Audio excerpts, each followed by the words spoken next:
اعوذ باللہ من الشیطان الرجیم بسم اللہ الرحمن الرحیم الصلاۃ والسلام علیکہ یا رسول اللہ صلی اللہ علیہ وآلہ وسلم۔ السلام علیکم رحمۃ اللہ وبرکاتہ۔ کہا جاتا ہے کہ جب آپ صلی اللہ علیہ وسلم 33 ایئرس یعنی 33 سال کے تھے تو آپ صلی اللہ علیہ وسلم کی زندگی میں بہت سی غیبی باتیں ہونے لگیں، جن میں سے چند ایک کچھ اس طرح سے ہیں کہ آپ صلی اللہ علیہ وسلم جو خواب دیکھتے تھے رات کو وہ دن کے وقت پورا ہو جاتا تھا۔ آپ صلی اللہ علیہ وسلم کا رجحان بہت زیادہ تنہائی میں عبادت کی طرف ہونے لگا۔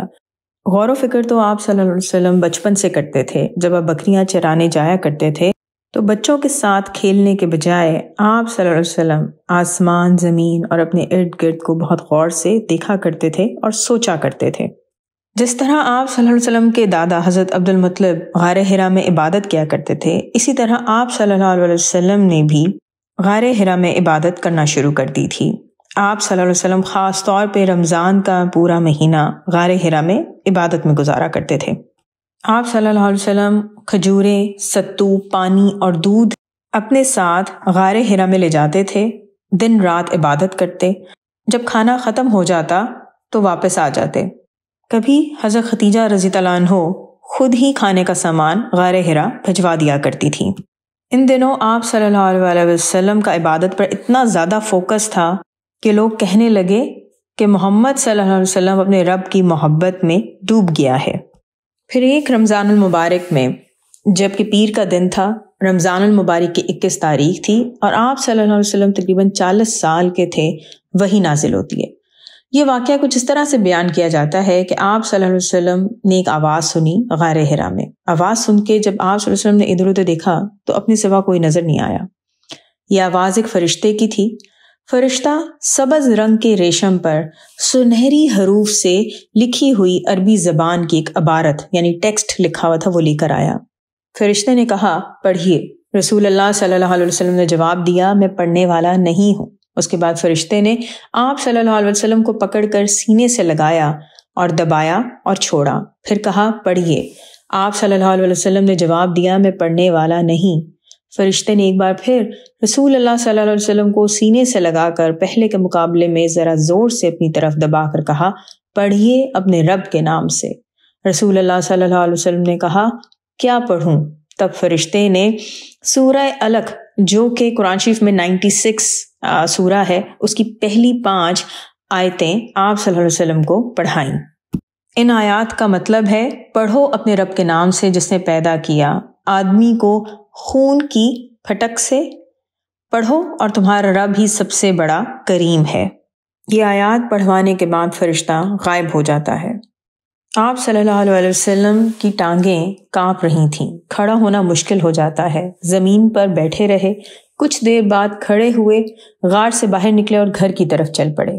کندھوں میں تکلیف بھی محسوس ہو رہی تھی۔ ابھی گھر کا آدھا رستہ ہی طے کیا تھا کہ آواز آئی محمد صلی اللہ علیہ وسلم آپ اللہ کے رسول ہیں اور میں جبرائیل ہوں صلی اللہ علیہ وسلم۔ یہ آواز آسمان سے آ رہی تھی۔ آپ صلی اللہ علیہ وسلم نے اوپر دیکھا تو ایک شخص کہ جس کے رخسار انسانوں کی طرح تھے آسمان میں کھڑا ہے۔ کچھ دیر تک آپ صلی اللہ علیہ وسلم اسے دیکھتے رہے، چلنے کی ہمت نہ تھی۔ جب بھی نظر اٹھا کر آسمان کی طرف دیکھتے تو وہ وہیں موجود نظر آتا۔ جس طرح بھی آپ صلی اللہ علیہ وسلم دیکھتے وہ فرشتہ انسان کے روپ میں نظر آتا۔ تھکن بڑھتی چلی گئی اور بہت مشکل سے گھر پہنچے۔ کہا جاتا ہے کہ جب آپ صلی اللہ علیہ وسلم گھر پہنچے تو حضرت ختیجہ رضی اللہ عنہ آپ کا زرد رنگ دیکھ کر گھبرا گئیں۔ آپ صلی اللہ علیہ وسلم تھکے ہوئے نظر آ رہے تھے، دیوار کا سہارا لے کر چھوٹے چھوٹے قدموں سے حضرت ختیجہ رضی اللہ عنہ کی طرف آئے اور کہا کہ مجھے چادر اڑھاؤ، مجھے چادر اڑھاؤ۔ حضرت ختیجہ رضی اللہ عنہ پریشانی کے عالم میں حضور پاک صلی اللہ علیہ وسلم کے جسم پر چادر اڑھاتی ہیں۔ حضور پاک صلی اللہ علیہ وسلم پھر بیان کرتے ہیں تمام وحی کا واقعہ۔ حضرت ختیجہ رضی اللہ عنہ یہ باتیں سن کر کہتی ہیں کہ آپ صلی اللہ علیہ وسلم اپنے لیے کوئی خوف محسوس نہ کریں، اللہ تعالیٰ آپ کو کبھی بھی رسوا نہیں کریں گے، کیونکہ آپ صلی اللہ علیہ وسلم رشتہ داروں کے ساتھ بہت اچھا سلوک کرتے ہیں، کمزور لوگوں کی مدد کرتے ہیں، غریبوں اور محتاجوں کی مدد کرتے ہیں، مسافروں کی مہمان نوازی کرتے ہیں، یتیموں کو سہارا دیتے ہیں، سچ بولتے ہیں اور حلال کماتے ہیں۔ جس انسان میں یہ تمام خوبیاں ہوں، اللہ تعالیٰ اسے کیسے بے آبرو کر سکتا ہے۔ حضرت خدیجہ رضی اللہ عنہ کے قبیلے میں ایک بہت بڑے عالم تھے کہ جن کا نام ورقہ بن نوفل بن اسد تھا۔ وہ رشتے میں رسول اللہ صلی اللہ علیہ وسلم کے چچا بھی لگتے تھے۔ وہ بت پرستی نہیں کرتے تھے، اسلام سے پہلے آنے والے مذہب یعنی عیسائیت کو قبول کر چکے تھے، تمام آسمانی کتابوں کا علم رکھتے تھے۔ یہ اکثر اپنی زندگی میں لوگوں کو کہا کرتے تھے کہ آخری نبی کے دنیا میں آنے کا وقت بہت قریب ہے۔ حضرت خدیجہ رضی اللہ عنہ حضور صلی اللہ علیہ وسلم کو ورقہ بن نوفل کے پاس لے کر آتی ہیں اور کہتی ہیں کہ اپنے بھتیجے کی بات سنیے۔ ورقہ بن نوفل جب رسول اللہ صلی اللہ علیہ وسلم سے تمام واقعہ سنتے ہیں تو کہتے ہیں کہ یہ تو وہی فرشتہ ہے جسے اللہ نے اپنے نبی حضرت موسیٰ علیہ السلام کے پاس بھیجا تھا۔ خدا کی قسم کہ جس کے قبضے میں میری جان ہے، تم اس امت کے نبی ہو صلی اللہ علیہ وسلم۔ کاش میں اس وقت جوان ہوتا، تمہاری مدد کرتا جب تمہاری قوم تمہیں جھوٹا کہے گی، تم پر ظلم کرے گی۔ کاش میں تمہاری مدد کرنے کے لیے اس وقت تک زندہ رہوں جب تمہاری قوم تمہیں مکہ سے نکال دے گی۔ حضور صلی اللہ علیہ وسلم نے حیران ہو کر پوچھا کہ کیا واقعی میری قوم مجھے مکہ سے نکال دے گی؟ تو ورقہ بن نوفل نے کہا کہ ہاں میرے بھتیجے، جب بھی کوئی انسان اس طرح کا پیغام لایا جیسا تم لائے ہو تو اس سے دشمنی کی گئی ہے۔ اگر میں اس وقت تک زندہ رہا جب تمہاری قوم تم سے دشمنی کرے گی تو میں تمہاری مدد کروں گا۔ کہا جاتا ہے کہ ورقہ نے پھر پیار سے رسول اللہ صلی اللہ علیہ وسلم کا ماتھا چوما۔ ورقہ کی باتیں سننے کے بعد رسول اللہ صلی اللہ علیہ وسلم اور حضرت خدیجہ رضی اللہ عنہ واپس گھر آ گئے اور کچھ عرصے بعد ورقہ بن نوفل وفات پا گئے۔ ایک روایت کے مطابق حضرت خدیجہ رضی اللہ عنہ نے رسول اللہ صلی اللہ علیہ وسلم سے کہا کہ ورقہ بن نوفل آپ پر ایمان لائے تھے۔ اس وقت تک آپ صلی اللہ علیہ وسلم نے لوگوں کو ابھی دعوت دینا شروع نہیں کی تھی۔ تو آپ صلی اللہ علیہ وسلم نے کہا کہ میں نے خواب میں ورقہ کو اس حال میں دیکھا کہ ان کے اوپر ایک سفید چادر ہے، یہ لباس جہنمیوں کا نہیں ہے۔ اسی طرح ایک جگہ یہ بھی روایت ہے کہ حضور پاک صلی اللہ علیہ وسلم کہتے ہیں کہ میں نے ورقہ بن نوفل کو جنت کے باغوں میں دیکھا۔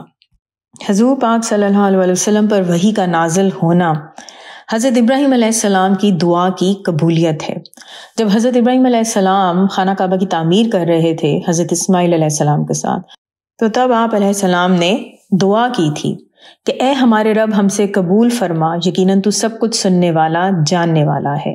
اے ہمارے رب ہمیں اپنے لیے فرما بردار بنا اور ہماری اولاد میں سے بھی ایک امت اپنے لیے فرما بردار بنا، اور ہمیں ہماری عبادت کے طریقے دکھا اور ہماری توبہ قبول فرما، یقیناً تو بڑا توبہ قبول کرنے والا ہے، نہایت رحم والا ہے۔ اے ہمارے رب، اور ان لوگوں میں انہی میں سے ایک رسول بھیج جو انہیں تیری آیات پڑھ کر سنائے اور انہیں کتاب اور حکمت کی تعلیم دے اور ان کو پاک کرے، بے شک تو سب پر غالب کمال حکمت والا ہے۔ یہ دعا سورہ بقرہ کی آیات نمبر 127، 128 اور 129 میں بیان کی گئی ہے۔